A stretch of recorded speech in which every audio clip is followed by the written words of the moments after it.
You thought you could get away with this, didn't you? Well, you were wrong. He was right there, by the boathouse, I swear. When did you last see him, ma'am? About 20 minutes ago, just before the sun came up. The blue lights of the sheriff's cruiser didn't look urgent against the twilight. They just looked intrusive. They swept across the cedar planks of my dock, cutting through the fog that always settles on the water around 7 in the evening. Was sitting in my Adirondack chair, the wood weathered gray after 20 years, a cold coffee in my hand. I didn't get up. I watched the deputy walk down the slope of my backyard, his boots sinking slightly into the soft, wet earth near the shoreline. Behind him, standing on the manicured grass of the property line, was Brenda. Arms were crossed so tight across her chest I thought a rib might snap. She wasn't looking at me. She was looking at the deputy, nodding, pointing at my boat tied to the cleat, sir, the deputy said. He sounded tired. He was young, maybe 30, with the look of a man who had spent all day dealing with domestic disputes and traffic stops. I need you to step off the dock. I took a sip of the cold coffee. Why? Mrs. Hemlock says, you're trespassing on community amenities. She's got a restraining order pending, and she wants you removed from the common area. I looked at Brenda. Finally looked at me. It wasn't a look of anger. It was worse. It was a look of pity. The kind of look a schoolteacher gives a slow child who just doesn't understand the rules of the classroom. This isn't a common area. Deputy, I said quietly. It's the lake, sir, he said, tapping his belt. The HOA owns the lake. The dock is attached. To the lake, Mrs. Hemlock has the plat map. He held up a piece of paper. I could see the colorful lines from here. Bright green for the lawns, pale blue for the water. A perfect little illustration of the Whispering Pines Estates. I didn't own a house in Whispering Pines Estates. I owned a house near Whispering Pines Estates, or at least that's what I thought until that morning. Deputy, I said, finally standing up. My knees popped. It's a sound that reminds you aren't 40 anymore. If she owns the lake, tell her to come take it.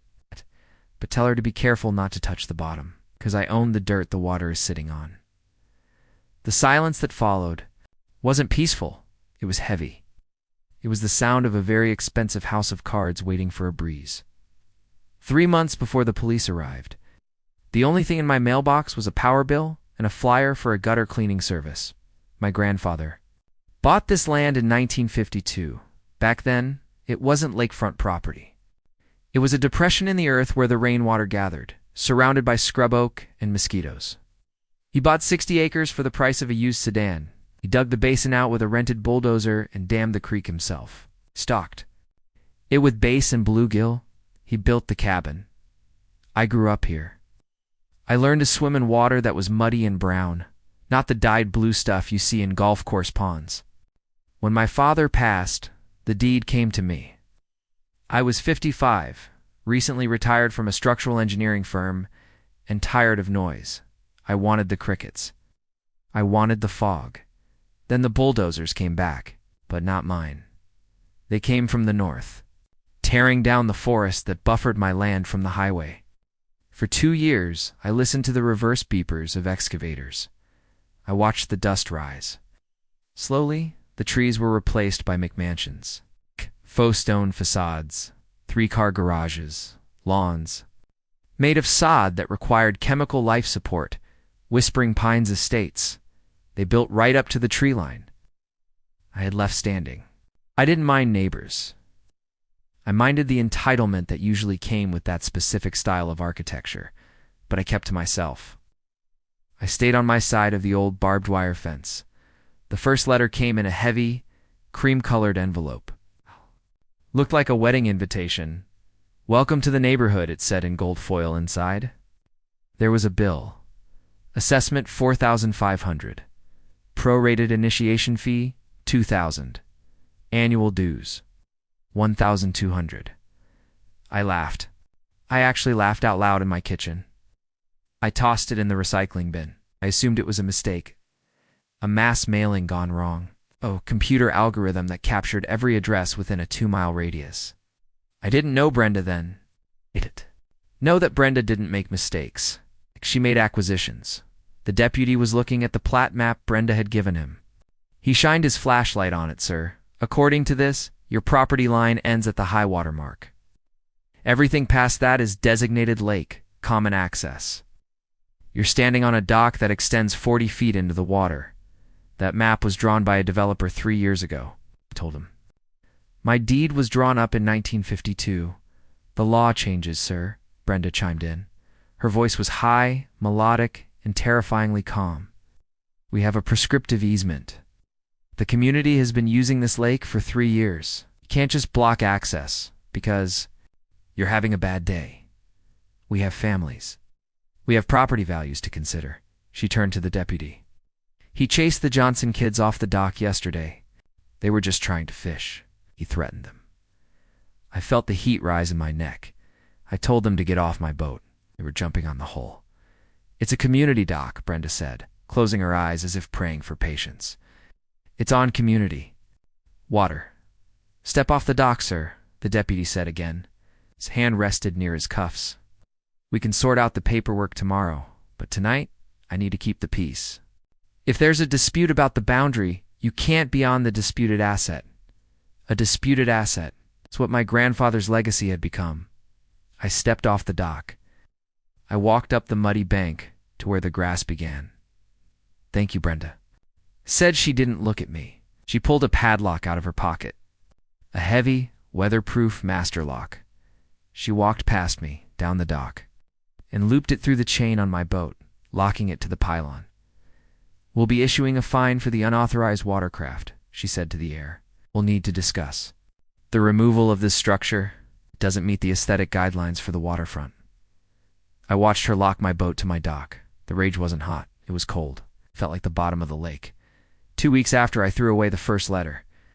A man in a polo shirt with the HOA logo embroidered on the chest knocked on my door. He held a clipboard. Mr. Miller, he asked. Yes, I'm David, the community liaison. We noticed you haven't set up your portal account yet. I don't have a portal account, I said. I don't live in Whispering Pines. David smiled. It was a practiced smile. Well, actually, you do. When the developer rezoned the district for the subdivision, your parcel was included in the catchment area for the community services. Sewer, water, road maintenance. I have a well, I said. I have a septic tank. And my driveway connects to the county road, not your call, -D-Saks. David tapped his pen on the clipboard. Right, but the bylaws are attached to the land, not the utilities. Because your property borders the community amenity, the lake, you're automatically a Tier 2 member. It's for your benefit, really.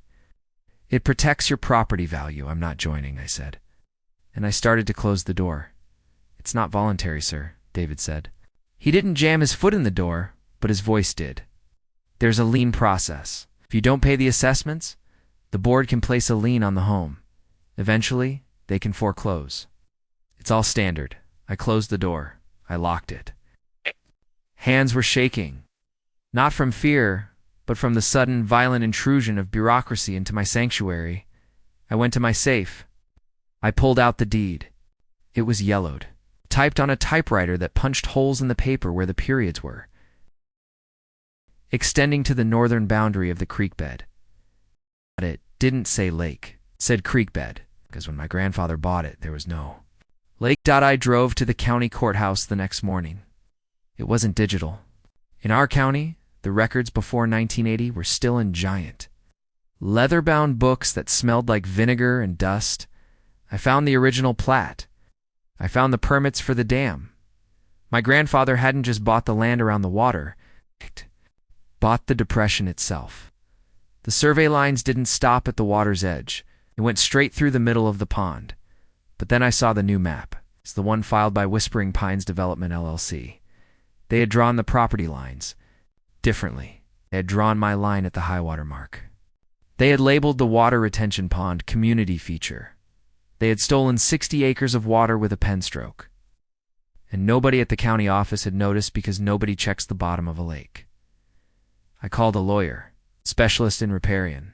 Right, he charged $400 an hour, and he sounded bored until I sent him the scans of the 1952 deed and the 2021 developer filing. They messed up, he said. His tone changed. He sounded hungry. He treated it like a natural body of water. If it's a natural lake, the state usually owns the bottom, and you just have access rights. But you made this lake. It's an artificial impoundment on private land. So I own it. You don't just own it, Mr. Miller. It's a swimming pool. It's a very large, very dirty swimming pool. And they built $20 million of real estate marketing, a lakefront lifestyle on your swimming pool. What do I do? Let them hang themselves, he said. Let them claim it. Let them put it in writing. We need them to assert ownership so we can prove fraud. So I waited. Let the letters pile up. Second notice passed. Due assessments. Third notice intent to lien. Violation. Notice unauthorized fencing. Violation notice unapproved structure boat dock. Then came the fine for aesthetic degradation. They didn't like that I left my truck parked in the driveway. They didn't like that my grass wasn't Kentucky bluegrass. Brenda was the signatory on every letter. Brenda Hemlock, HOA president. She was a woman who had found her kingdom. She wasn't evil in the way a movie villain is evil. She truly believed she was saving the neighborhood. She believed that my old truck and my gray dock were a rot that would spread, lowering the values, letting chaos in. She was fighting for order. She just didn't realize her order was built on my dirt. The night the deputy left, I sat in the dark. My boat was locked to the dock. The key was in Brenda's pocket. I could have cut the lock. What? I have bolt cutters in the shed. But that would be destruction of property. It would give them the moral high ground. I needed to take the water away, not literally. I couldn't drain the lake, but I could drain the value. I hired a surveyor. Not just any surveyor, but Mr. Henderson. He was 80 years old. He had surveyed this county when half of it was still peach orchards. He knew where the iron pins were buried deep under the roots of the oak trees. He spent 3 days out there with his equipment. He waded into the mud. He hacked through the briars. When he came to the house, he laid a map on my kitchen table. It was overlaid with the satellite image of the neighborhood. Here's your line, he said, tapping a red line that cut across the water, and here. He pointed to the other side of the lake, is where their docks are. I looked. The HOA had built a community pier, a massive thing with a gazebo. 5 of the homeowners had built private docks. Are they on my land? I asked. Henderson chuckled, a dry, rattling sound. Son, the community pier isn't just on your land. The pilings are driven into your soil. But it's better than that. How? The developer built the retention wall on the north side. He pointed to the dam, raised the water level by 2 feet to make it look nicer for the brochures. When he did that, he flooded about 10 feet of your property that used to be dry land. So they're flooding your property. That's a trespass. A continuous physical trespass. I had the ammunition. Now, I needed the stage. The HOA annual general meeting was held in the high school gymnasium. It was the only place big enough. There were 300 residents in Whispering Pines now. I walked in at 7:00 p.m. I wasn't wearing a suit. I wore my flannel shirt and my work boots. I still had mud on the heel from the morning walk. People stared. They knew who I was. I was. The problem? I was the old man who wouldn't mow his lawn to the correct height. I was the stain on their investment. Brenda was on stage, sitting behind a folding table with a microphone. She looked powerful. She was talking about the budget for the new clubhouse entrance. And finally she said, looking up and spotting me, near the back, we have the issue of the legacy property on the south bank. We are currently moving forward with legal action to bring that parcel into compliance and secure the community's access to the lake. Applause. Actual applause. They clapped for the theft of my home. I raised my hand. Brenda smiled. We aren't taking questions from non-members, Mr. Miller. This is a private meeting. I'm not here to ask a question, I said. My voice carried. The gym had good acoustics. Here to give you notice, sir. Please leave or I will call the sheriff again, Brenda said into the mic. The speakers screeched with feedback talking him, I said. I walked down the center aisle. I held a stack of papers. But tell him to bring a trespass warrant for yourself. I reached the front. I didn't go on stage. I placed the papers on the table. In front of the treasurer, "What is this?" the treasurer asked. He looked nervous. "That is a cease and desist order," I said, turning to face the room. "And a demand for removal of encroachments. You can't just—" Brenda started, Mrs. Hemlock. "You claim the HOA owns the lake," I said. "You've been charging these people a Lakeview premium. You've been charging them for dock maintenance." I held up the large map Mr. Henderson had made. I unrolled it. "This is the survey from 1952, confirmed yesterday. I own the lake bed. All of it. The water is there because my grandfather built a dam. It is a private containment." The room went quiet. The kind of quiet where you can hear the air conditioning hum. "Furthermore," I continued, "your community pier is bolted to my land. The 5 private docks on the North Shore, they are structures built on my property without my permission." "That's a lie," Brenda snapped. She stood up. "We have a title opinion." "You have a title opinion based on a fraudulent plat map filed by the developer," I said. "My lawyer filed a motion this morning to void that plat. And since you've been using my private property to sell memberships, that's fraud." I looked at the crowd. These weren't bad people. They were retirees, young families. They had bought a dream. "I'm draining the lake," I lied. Gasps. A woman in the front row put her hand over her mouth. "I can't drain it." Brenda laughed, though it sounded shaky. "It's a protected wetland. It's an agricultural stock pond," I corrected. I checked with the EPA. "Since it's man-made and solely on my deed, I can lower the water level for maintenance. I plan to drop it 10 feet to repair the dam." "If you drop it 10 feet, a man in the third row shouted, "our docks will be hanging in the air. There won't be any water behind our houses. Just mud." "Exactly," I said. "Unless—" I let the word hang there. "Unless what?" the treasurer asked. "Unless the HOA dissolves the claim of authority over my land, you remove the fines. You remove the lien. You pay for the removal of the community pier. And you pay me a lease fee for the water your members look at every day." Brenda slammed her hand on the table. "This is blackmail. We will sue you into the ground." "We have a legal reserve fund, Brenda," I said softly. "You spent the legal reserve fund on the entrance fountain?" I read the budget. That was the Killshot. The room erupted. People were standing up, shouting at the board. They weren't looking at me anymore. They were looking at their leaders who had exposed them to a catastrophe. I turned and walked out. The fallout wasn't fast. It was a slow, grinding collapse.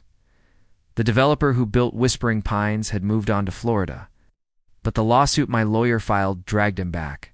The homeowners sued the HOA for misrepresentation. The HOA sued the developer. Brenda resigned 2 weeks later. She didn't move, but she stopped walking fast. Yes. She stopped carrying the clipboard. I saw her sometimes standing by her window, looking at the lake. I didn't drain the water. I didn't have to. We settled out of court. The terms were simple. My property was permanently severed from the HOA. No dues, no rules, no jurisdiction. The HOA pays me an annual lease of $1.00 for the water rights, acknowledging my ownership. This prevents adverse possession. The community pier was removed. The private docks were allowed to stay, provided each owner signed a revocable license agreement with me personally. It cost the HOA about $150,000. In legal fees and removal costs, they had to issue a special assessment to every homeowner to pay for it. Everyone in Whispering Pines had to write a check for $500 because Brenda wanted to tell me where to park my truck. I went out to the dock yesterday evening. The sun was going down. The blue heron that lives in the reeds was hunting. I sat in my chair. The coffee was hot this time. The blue lights of a cruiser flashed on the road above, pulling someone over for speeding. They didn't come down the hill. The water was still, reflected the sky. It's strange. I own the water, but you can't really own water. Yeah, you can only hold it for a while. Brenda wanted to control the view. She wanted to curate the world until it looked like a brochure. But she forgot that the view depends on the land beneath it. She called the cops to kick me off my own history. Now, when the neighbors look out their windows at the sunset reflecting off the water, they don't see a community amenity. They see my property, and the best part, I let them look for free. I just kept the peace and the silence. The silence is the most expensive thing I own, and it was worth every penny of the fight.